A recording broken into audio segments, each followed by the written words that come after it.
puse a pensar Ahora que sí. cuándo había hecho. Oye, Pablo, perdóname, pero No, bueno, lo de facilitador de grupos reflexivos para hombres, sí, eso sí, y eres eso sí. catedrático, y además eres catedrático en experiencias educativas de Ujú, psicología, formación en seminarios y cursos en psicoanálisis, que ujú, son de masculinidades y método WEM, ¿correcto? ujú. Eres conferencista en temas de género, masculinidades y construcción de subjetividades desde la perspectiva de género. Y te doy Ujú. la bienvenida. Muchísimas gracias, Pablo. Adelante. Muchas gracias por la invitación. Gracias también por esa cómica confusión que creo que le da un buen comienzo, ¿no? Un buen tono a a este inicio. Y bueno, pues también me gustaría agradecerles a todas las personas que están presentes hoy, escuchándome, aquí también teniendo este espacio, ¿no? Para poder, más que transmitirles o darles una conferencia en plan como de que les voy a enseñar algo, más bien es en un plan de reflexionar, ¿no? De reflexionar cómo he visto que mis compañeras y compañeros lo han estado haciendo. Entonces, bueno, muchas gracias a todas las personas presentes. También le quiero agradecer mucho a la doctora Liliana, ¿no? Porque es la persona con la que he estado en contacto y que, bueno, me ha mantenido al tanto de todo. Entonces, muchas gracias. Gracias por la invitación, obviamente. Y bueno, pues comenzamos. Después de haber escuchado este título, ¿no? Que de primera mano se puede escuchar enredado, rimbombante, estrafalario incluso. Eh, Me gustaría decirles que esta condición, ¿no? De la masculinidad hegemónica es algo que se ha estado trabajando, ¿no? Desde ayer, hoy, ¿no? Que ya se ha estado mencionando constantemente, pero me voy a atrever a hacer una pequeña acotación, ¿no? Previa, ¿no? Para trabajar este tema específicamente, y también así voy a ir con la cuestión de la violencia, ¿no? Ahora bien, la segunda advertencia que voy a hacer es que quizás en algunas secciones, en algunos momentos, pudiera ser que sea un poco enredado, ¿no? Entonces, si en algún momento alguien tiene alguna duda, alguna pregunta, será un gusto escucharles o, en su defecto, leerles en el chat, así que lo pueden hacer, ¿no? Sus participaciones ahí las voy a poder ir leyendo en el chat. Si quieren comentar algo, bueno, pues igual, ¿no? Igual si en algún momento dicen, ay, oye, es que estás bien loco, ¿no? Esto no es cierto, pues también igual, ¿no? Eso también es aplicable. Entonces vamos a comenzar por esta parte, ¿no? Eh, Como escucharon, el título es Masculinidad hegemónica y violencia, ¿no? Eso es como un principio, ¿no? Después la siguiente es un acto de institucionalización, normalización y naturalización, ¿no? Eh, Oye, Pablo, perdóname que te interrumpa. No se ve tu pantalla y no te vemos a ti. Esperábamos que después de la presentación apareciera alguna ponencia o verte a ti, pero lo único que vemos es la pantalla en blanco. es que ya le puse, ya, perdón, Sí, discúlpenme. dijimos, bueno, a lo mejor va a poner la presentación y ya. No, discúlpenme, ya, ahora sí ya me presento en vivo. Sí, Muy y bien. tú, y si vas a poner presentación y todo, pues ya, tú puedes ya desde ahí compartir. Ok, sí, no, todo va a ser a capela, entonces no se preocupen por eso. Perfecto, perfecto. Adelante, Ok. disculpa interrupción. No, gracias por comentármelo. Eso sí era algo que si no me iba a pasar toda la plática aquí hablando nada más y pues no me iban a escuchar, ¿no? Como si fuera programa de radio o podcast, ¿no? Entonces, qué bueno que no se va a convertir en podcast.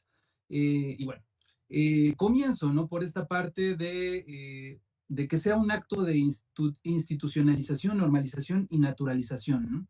Aquí voy a hacer un pequeño abordaje a través de estos conceptos justamente para reflexionar juntas y juntos sobre esta condición o esta primera relación que encontramos en el título, ¿no? Sobre la masculinidad hegemónica y la violencia, ¿no? ¿Qué quiero decir con esto? Bueno, una primera relación, un primer encuentro que vamos a tratar de visualizar, ¿no? A través de estas reflexiones, es el referente a la relación que encontramos entre la masculinidad hegemónica y la violencia, ¿no? Vamos a ver si es cierto, ¿no? Que realmente hay una condición ahí de relación, ¿no? Correlacional o popular, ¿no? Entre la masculinidad hegemónica y la violencia. Y después pasar, ¿no? A que a partir de esta construcción, a partir de esta situación, digamos, de la combinación entre una y la otra, podamos ver si realmente esto se convertiría en un acto de institucionalización, un acto de normalización y un acto de naturalización, ¿no? Entendiendo justamente que vamos a ver como estos tres ámbitos o estas tres dimensiones, ¿no? Ahora bien, otra condición previa a reflexionar y a comentarles también es que no tan solo vamos a ver esta situación de la institucionalización, la normalización y la naturalización como una condición de acto, ¿no? Sino el mismo acto del vínculo entre masculinidad hegemónica y la violencia, que eso es como una cuestión ahí básica, pero me gustaría más bien acotarlo antes, previamente, ¿no? Entonces, pues bueno, vamos a ir desde ahí.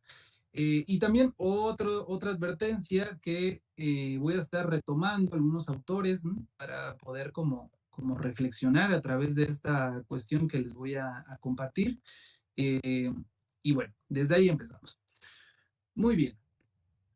Lo primero que debemos de considerar, ¿no? O que es necesario considerar es justamente esta condición acerca de la masculinidad hegemónica. ¿Cómo entender la masculinidad hegemónica? La masculinidad como tal se puede decir de muchas maneras. Ese es uno de los primeros principios que vamos a tener como sobreentendido, ¿no? Y que como mis compañeras y compañeros seguramente lo han comentado, pues bueno, ya no hablamos de masculinidad, sino hablamos de masculinidades, ¿no?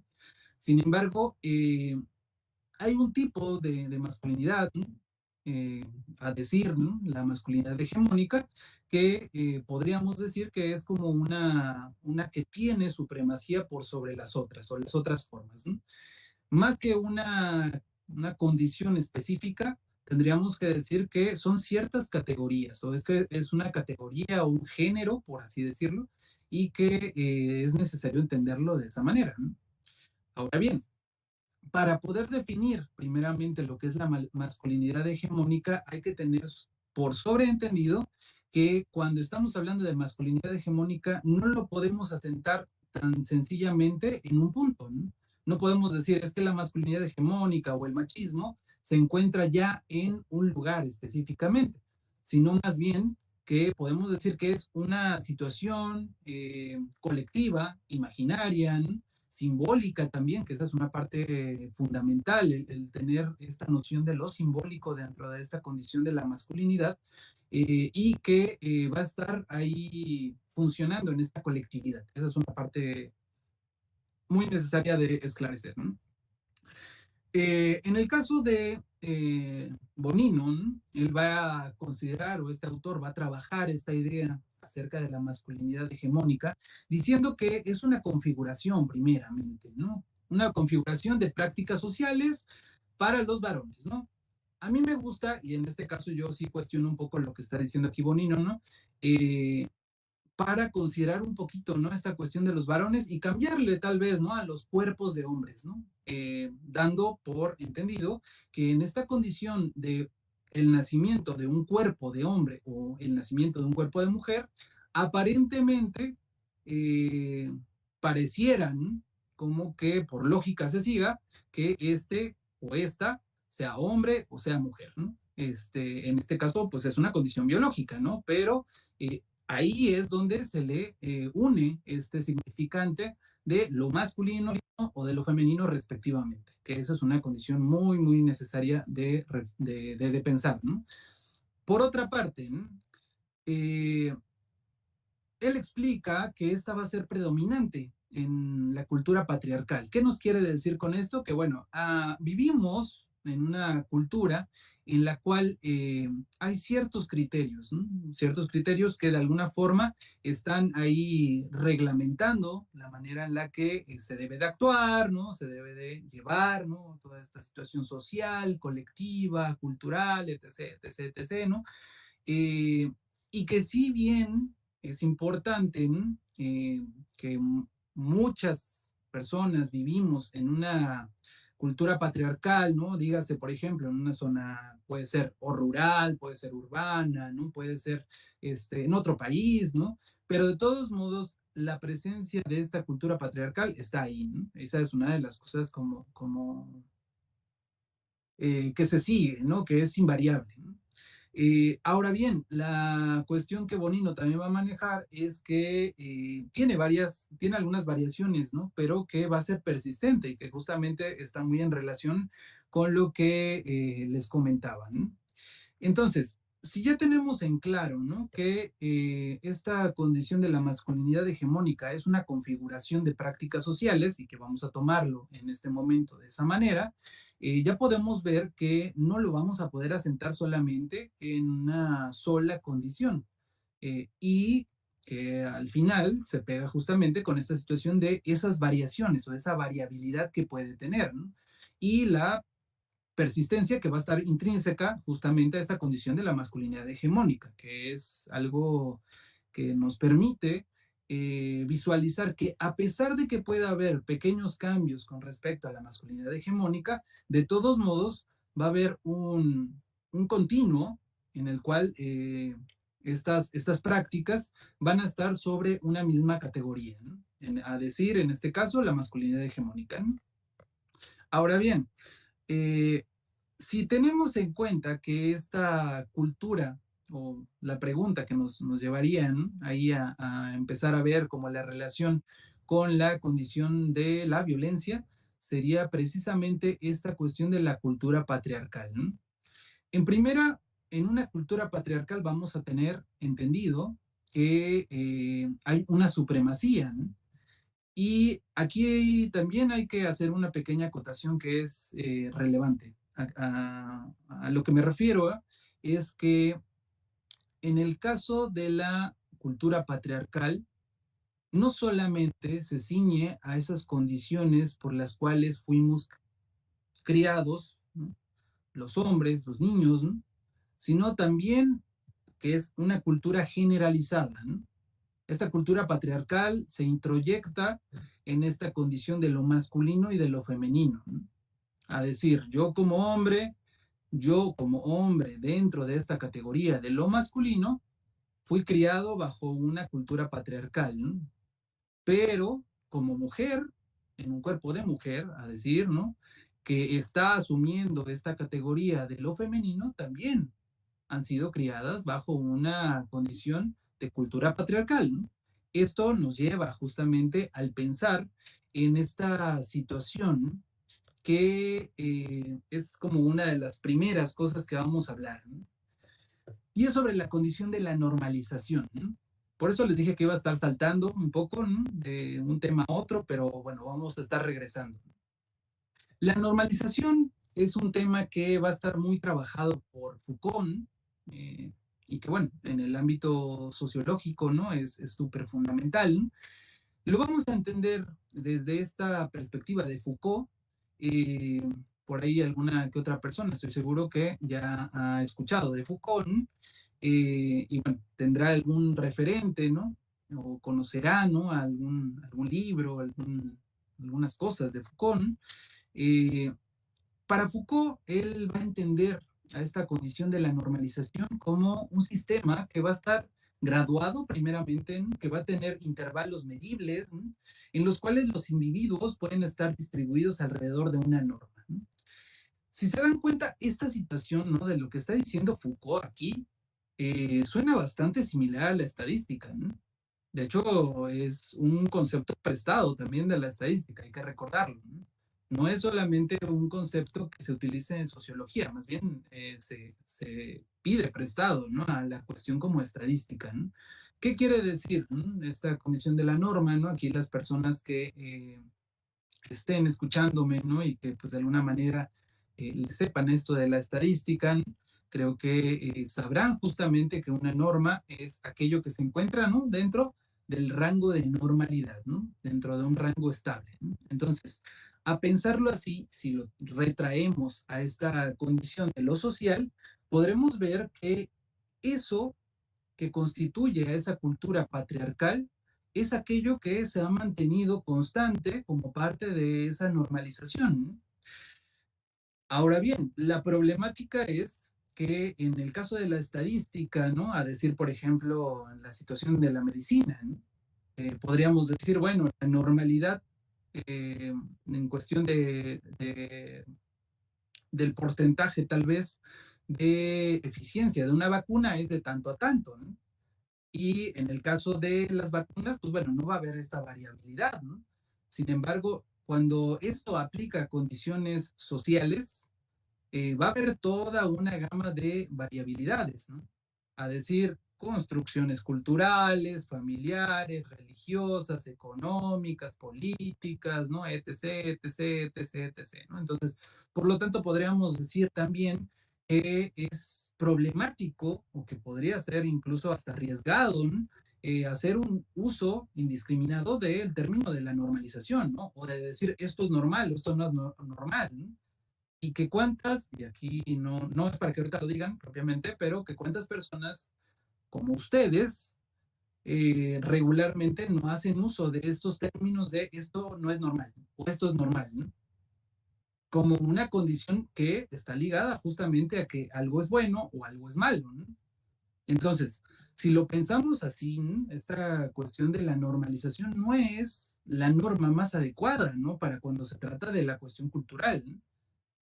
Porque de ahí que podríamos justificar y entrar en una condición de relativismo moral, ¿no?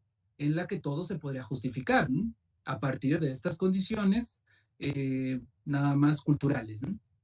O incluso, ¿no? O sea, podríamos ahí estar condicionadas y condicionados por un subjetivismo moral, ¿no? Esa es una de las problemáticas también, ¿no? Foucault, fíjense que tiene una obsesión incluso, ¿no? Podría decirse, ¿no? A tratar el tema de el poder, ¿no? Y que, pues obviamente, en esta cuestión de la normalización va a estar trabajando también con el tema del poder, ¿no? ¿Qué quiere decir con esta situación o cómo lo vincula, ¿no? Más bien, él va a ligar este poder, ¿no? eh, teniendo en cuenta que el poder se va a oponer a la individualidad, ¿no? ¿Qué quiere decir esto? Que la normalización va a estar asentada justamente en esta condición colectiva, ¿no? O mantener el poder dentro de esta condición de supremacía colectiva y que se va a estar oposicionando, ¿no? A esta condición de la individualidad, ¿no? Eh, También una de las cosas que va a estar trabajando mucho Foucault es esta condición de asociar esa normalización al desarrollo, ¿no? De la estadística, ¿no? Y él va a hacer críticas muy fuertes justamente a esta situación, ¿no? Del cómo se normalizan muchas conductas, se normalizan muchos actos que incluso podríamos considerar violentos institucionalmente como parte de esa normalización, justamente, ¿no? Entonces, es muy, muy, muy, muy interesante el reflexionar sobre esta condición y ahorita vamos a ir viendo por qué se los estoy diciendo y por qué este acto mismo de la normalización pudiera ser incluso un acto de violencia, ¿no? Que es como una de mis hipótesis, ¿no? Dentro de lo que estoy trabajando ahorita, ¿no? Entonces, ahora bien, otra de las condiciones que también está ahí muy expresa, ¿no? Que se encuentra ahí muy vinculada, es esta situación relacionada sobre eso que se convierte en acto, ¿no? Y no voy a entrar demasiado en el tema porque sería un poco confuso, ¿no? Y problemático, ¿no? Pero vamos a decir que la relación entre la violencia y la masculinidad hegemónica la podemos considerar como un acto. Un acto en el sentido de que esta situación de pensar a la violencia relacionada siempre con la masculinidad hegemónica se puede entender como algo que es parte de su ser, ¿no? O sea, que la masculinidad hegemónica en sí, su ser está ahí vinculado siempre o siempre ha estado necesariamente vinculado a la condición de esta situación, ¿no? O sea, que por lo tanto, en ese sentido, no hay otra posibilidad, ¿no? Eh, por ejemplo, ¿no? Cuando decimos esta parte, ¿no? De que alguien es machista, ¿no? Estamos diciendo que alguien es machista, pero por esta condición, tal vez, de ser hombre, ¿no? Vamos a pensarlo así, ¿no? Sin embargo, también hay una problemática, ¿no? Que deja de lado muchos factores muy importantes, ¿no? Entre ellos, por ejemplo, ¿no? A decir que este machismo fue algo aprendido, ¿no? y que no es una condición que viene del ser de ese hombre, ¿no? Sino más bien que esto lo fue reproduciendo a través de un sistema en el cual estaban ahí asentados todos estos privilegios masculinos, etc., etc., etc., ¿no? Y que por lo tanto, pues bueno, en esta misma condición y en contraposición, ¿no? Se va construyendo aquello que conocemos como lo femenino también, ¿no? A decir que, bueno, pues en esta noción, ¿no? De la masculinidad hegemónica, la entenderíamos como aquello que está subyugado a lo primero, ¿no? Entonces, ¿qué es lo que pasa con esto? ¿Y por qué esta situación de que sea un acto y que se vea como pegado lo uno con lo otro podría ser problemático? Pues bueno, esta situación quizás la podríamos encontrar y vamos a tratar de hacerlo, ¿no? En el concepto de la naturalización, ¿no? Fíjense que hay un autor que se llama Vincent Márquez que trabajó este tema, ¿no? Un sociólogo, trabaja este tema de la naturalización, ¿no? Y él dice que la naturalización se puede concebir como un fenómeno que lleva a las personas, ¿no? Bueno, él dice a los hombres, ¿no? Pero bueno, él, ya saben, tiene esta lógica, ¿no? De los hombres, ¿no? Eh, pero vamos a cambiarle, ¿no? Vamos a decir que lleva a las personas a considerar sus acciones y sus creencias como naturales o ligadas a la naturaleza. ¿Ok? ¿Qué nos quiere decir esto? Este es otro de los conceptos que es súper peligroso de usar, ¿no? Muchas veces he escuchado esto de, es que esto es normal, y si no escucho el esto es normal, esto es natural, ¿no? Como si esto fuera parte justamente de esa esencia natural de una persona, ¿no? Digo, natural es, por ejemplo, que me dé sed, ¿no? Pero natural no es propiamente otro tipo de conductas, ¿no? Que culturalmente están asentadas, ¿no? Por eso voy a tomar agua. Muy bien. Entonces, cuando lo pensamos así, esta situación de la naturalización o de ver o confundir más bien lo natural, ¿no? Con una con condición ahí relacionada, ¿no? Con esta situación de la naturalización, podemos pensar que en la naturalización también se asienta esta relación que va a haber entre violencia y masculinidad hegemónica, ¿no? Ya dijimos de una, ¿no? Una de las justificaciones podríamos decir que es la normalización, ¿no? Porque es normal, porque es parte de esas tradiciones, porque es parte de eso que hemos ido aprendiendo, eso que hemos ido considerando, ¿no? Como parte de esa normalidad, ¿no? Pero también en este caso, ¿no? La naturalización va a ser otra condición, otra clasificación más, ¿no? O vamos a decirle así, otra categoría que también va a estar sosteniendo, ¿no? Una supremacía, ¿no? Una supremacía de esta correlación que vamos a encontrar entre la masculinidad hegemónica y la violencia, y a su vez que también va a estar encauzando esta supremacía de una lógica en la que aquello que se considera como natural es lo que debe de ser así, ¿no? Entonces, aquí es donde ya vamos encontrando algo muy interesante, ¿no? El problema de lo que estoy hablando es un problema ético, ¿no? Es un problema que tiene que ver con este imperativo, ¿no? ¿A qué me refiero con esto? Bueno, justamente a esa situación en la cual aquello que es imperante, aquello que tiene la supremacía, es así justamente porque se sostiene dentro de estas lógicas, ¿no? Estas lógicas de normalización o esta lógica de naturalización, ¿no? Y que si lo pensamos así, ¿no? La naturalización la vamos a entender como un discurso que va a ser dominante, ¿no? En la mayoría de formas de sociedades culturalmente constituidas, ¿no? Y digo, ¿qué sociedad no está culturalmente constituida? Esa sería una gran problemática, ¿no? A pensar, ¿no? Digo, a menos de que nos vayamos al monte, ¿no? Y vivamos ahí solas y solos, pues bueno, de todos modos estaríamos viviendo de alguna u otra forma, ¿no? En dependencia de la sociedad, ¿no? Entonces, si nosotras y nosotros le atribuimos a las causas naturales estos hechos sociales, ahí estamos asentando también esta condición acerca de perpetuar la relación entre la violencia y la masculinidad hegemónica, ¿no? Bueno, Ahora, una de las cosas de las que no he hablado hasta el momento es la condición de la violencia, ¿no? ¿Y cómo vamos a entender la violencia? ¿Cómo podemos trabajar la violencia? Pues bueno, fíjense que no sé si alguna vez lo han reflexionado, pero la palabra violencia eh, se dice fácil, hasta incluso podríamos decir, bueno, sí, yo he vivido violencia o alguien más ha vivido violencia, ¿no? Pero se clasifican y aparte se conceptualiza de una forma un poco complicada, ¿no? ¿Por qué? Porque, bueno, es todo un universo la violencia, ¿no? Entonces, en este caso yo prefiero mejor utilizar la etimología, ¿no? Y fíjense que la palabra violencia viene de dos raíces, ¿no? Del vis y viene del olentus, ¿no? Vis significa fuerza, ¿no? Y olentus significa abundancia, ¿no? Vienen del latín. Entonces, cuando pensamos en la violencia, estamos entendiendo que es una abundancia o una exageración de fuerza, ¿no? Que ahí viene en el término mismo, ¿no? Pero fíjense que, por ejemplo, y a propósito de la naturalización, me gustaría hablarles acerca de Thomas Hobbes, ¿no?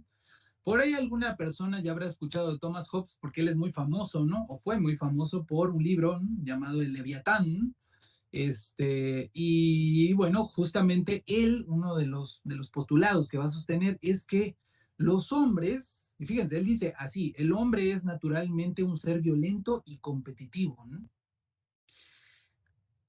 Ahora bien, fíjense que aunque Thomas Hobbes en ese momento lo dice, ¿no? Como por esta condición, ¿no? De la supremacía de los varones, ¿no? Dentro del campo de la filosofía, de alguna manera también se puede aplicar a la actualidad, ¿no?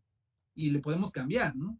El hombre con masculinidad hegemónica o criado, ¿no?, bajo la usanza de la masculinidad hegemónica es naturalmente un ser violento y competitivo, ¿no?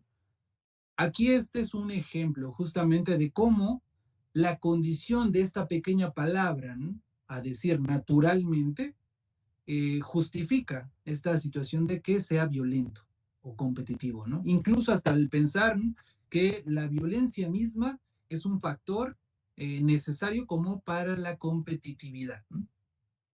Entonces, ya que tenemos en cuenta, ¿no?, que hay muchas formas en las cuales la violencia se está justificando, ¿no?, ya sea, por ejemplo, el caso de la normalización, naturalización, ¿no? O que en su defecto, ¿no?, se le ve como este lado positivo, ¿no? Por ejemplo, en el caso de las empresas, ¿no?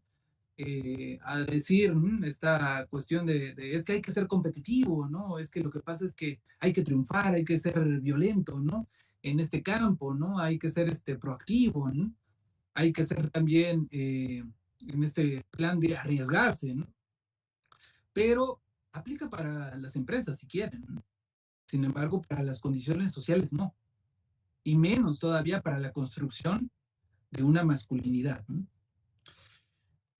Justamente en esta situación, ¿no?, de la violencia, fíjense que también hay muchos estudios, ¿no?, que hablan o que dicen o que justifican más bien esta situación acerca de la violencia como parte de algo natural por la cantidad de testosterona, por ejemplo. Esto es un argumento muy común, ¿no? Sin embargo, reitero, es algo en lo cual esto más que verlo como un argumento válido, sería necesario pensarlo y coartarlo, ¿no?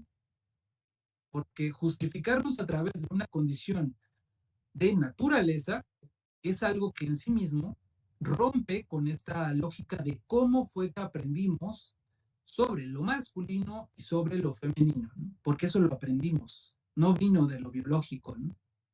Y si bien si hay una relación y si bien es cierto que pudiera haber ahí como ciertos factores, no se sigue justamente que por eso se justifican este tipo de cosas, ¿no? Y bueno, por último, y ya muy brevemente les voy a contar sobre esto porque me están diciendo que si puedo comentar sobre algo. Eh, Les voy a hablar acerca de la institucionalización, ¿no? Y en este momento lo voy a trabajar o lo voy a tratar no como esta institucionalización en el sentido de constituir una institución, ¿no? O sea, una creación o fundación de la institución como tal, ¿no? O sea, no estoy hablando de la institucionalización como este proceso que siguió la Secretaría de Salud, la Secretaría de Educación, etc., etc., etc., ¿no? Sino más bien que vamos a entender, ¿no? Esta condición de la institucionalización como aquel proceso, ¿no? En el cual hay una creación y una fundación de la institución, ¿no? Ahora bien, la problemática es que también, aunque esto no se diga regularmente como es normal o es natural, también es algo que está ahí presente, ¿no? Cuando hablamos acerca de esta condición de la masculinidad hegemónica, ¿no? Que, a decir así, es una institución, ¿no? Culturalmente es una institución, cuando la entendemos justamente que tiene esta supremacía patriarcal, ¿no? Entonces, si decimos que la institución de la masculinidad hegemónica o la institución del patriarcado es una institución, podríamos encontrar también defectos en esta institución, como podríamos encontrar defectos en otras instituciones. Y yo les invitaría, por ejemplo, a ustedes que trabajan en algún lugar o que están en alguna escuela o que están tal vez estudiando en alguna institución, ¿no? ¿Ustedes no se han dado cuenta que esa institución también tiene defectos? ¿No se han dado cuenta que también tiene problemáticas?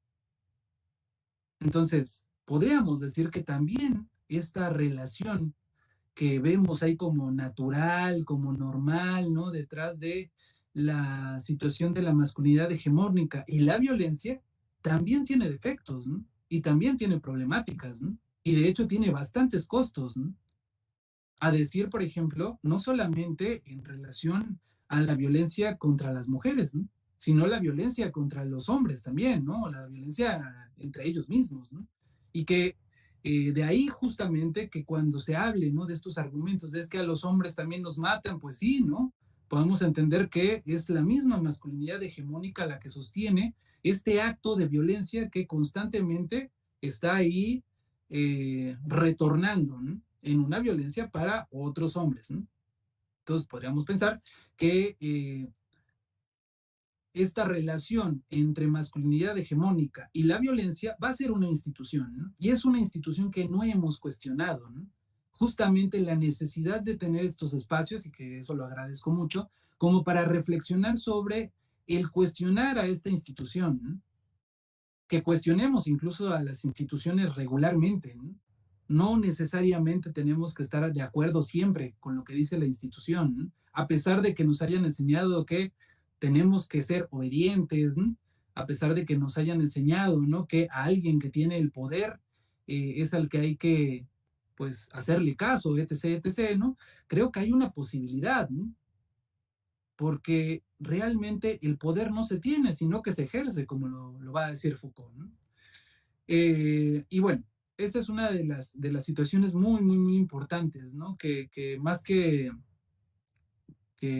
esperar que se convierta como una reflexión ahí súper intrincada, lo piensen como una invitación a este cuestionamiento de la institución, ¿no? Y voy a decirles esto, que esta es una parte muy importante. La institución se puede decir, ¿no? De manera explícita, ¿no? Y la institución explícitamente, pues bueno, serán las escuelas, el gobierno, etc., etc., ¿no? Pero también tenemos una institución implícita, ¿no? Y en esta institución implícita está la familia misma, ¿no? La familia propia, además, ¿no? Porque si se dan cuenta, la familia propia se convierte en una institución que marca aquello que ustedes pueden o no pueden hacer, ¿no? Y que a partir de eso es que se va constituyendo una lógica en la cual dentro de la misma familia va a haber un estatuto de un montón de series de leyes, ¿no? O de fundamentos que, aunque no tengan legalidad como en una constitución, ¿no? En un código penal o lo que sea, de todos modos, creo que ustedes, y aquí les invito a que cada quien lo piense, que piense cómo es que la institución en esta condición de lo familiar ha sido con ustedes, ¿no?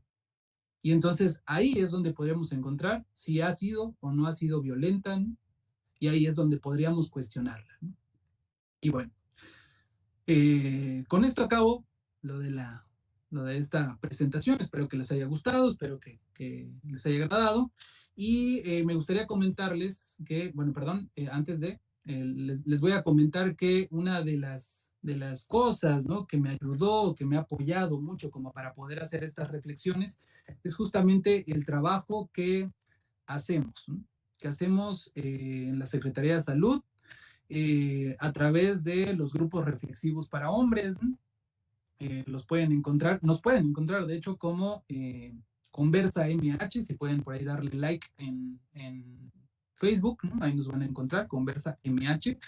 Y una de las cosas que hacemos justamente es que en esos grupos invitamos a los hombres para que podamos reflexionar sobre este tipo de cosas, ¿no? Que reflexionemos, cuestionemos a la institución, cuestionemos aquello que está normalizado, que cuestionemos aquello que está naturalizado y que de esa manera vayamos construyendo un conocimiento propio por fuera de esa masculinidad hegemónica, ¿no?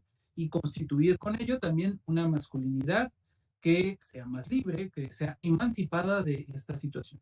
Entonces, pues bueno, eso es lo que estamos haciendo. Si alguien está interesada, interesado, está invitada a darle ahí like a Conversa MH, por ahí se pueden comunicar y con todo gusto les daremos información sobre lo que hacemos, información también sobre los grupos que ya tenemos. Estamos trabajando de manera virtual en la actualidad, entonces no hay pretexto, nuestros horarios son en la tarde, entonces también igual ahí se acomodan, ¿no? O tratamos de acomodarnos, ¿no? Entonces, muchas gracias por su atención. Espero que les haya gustado, espero que igual, más que gustarles, les haya dejado por ahí una espinita, ¿no?, para la reflexión, les haya invitado también al pensar en algo y pues muchas gracias. Gracias, Pablo. Veo que por aquí te están escribiendo que así es.